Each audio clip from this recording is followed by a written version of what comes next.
l'homme est fort et la femme est faible. Et je vais te le prouver dans cette vidéo. Non, je déconne.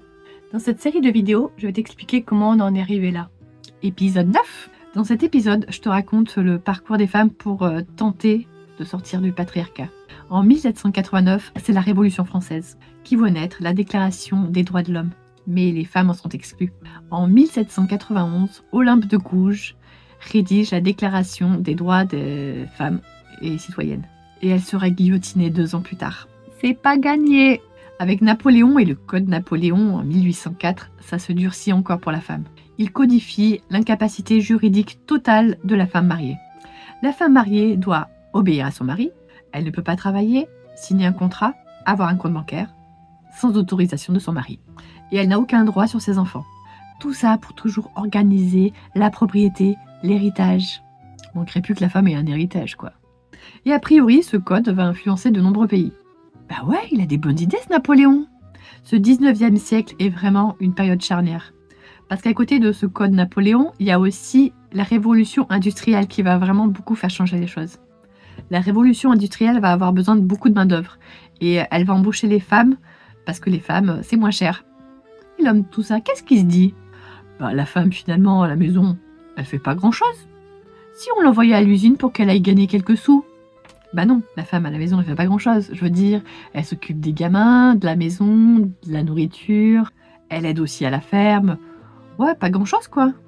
Donc voilà la femme qui part travailler à l'usine, tout en gardant les mêmes tâches ménagères quand elle rentre chez elle. Et attention, c'est pas le même taf qu'aujourd'hui. Elle bossait 12 à 16 heures par jour, et dans des conditions sanitaires, je te laisse imaginer. Et bien sûr, sans protection en cas de grossesse ou maladie.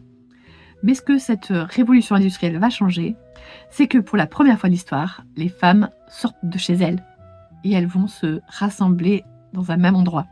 Elles se retrouvent toute la journée entre femmes et elles papotent. Et là, elles vont prendre conscience qu'elles se font bien avoir dans cette histoire. La résistance de la gente féminine va commencer dans les usines.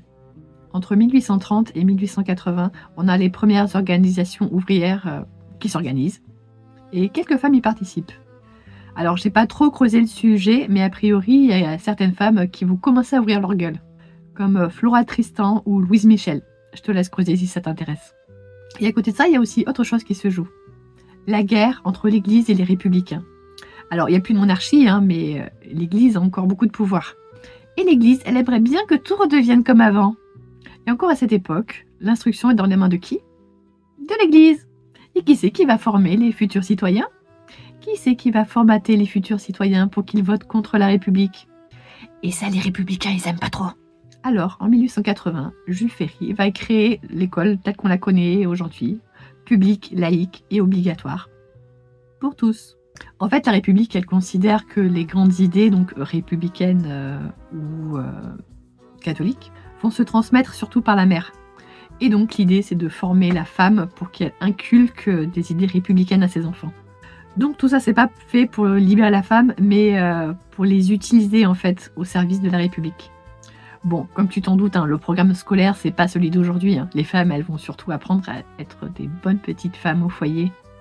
Mais bon, elles ont quand même un accès à l'éducation. Elles vont apprendre à lire, à compter. Et du coup, elles vont commencer à réfléchir, à questionner, à prendre conscience. Et donc finalement, cette décision d'éduquer les femmes pour en faire des parfaites républicaines va changer le cours de l'histoire. Dans le prochain épisode, je te raconte l'émergence des premiers groupes féministes. À la prochaine!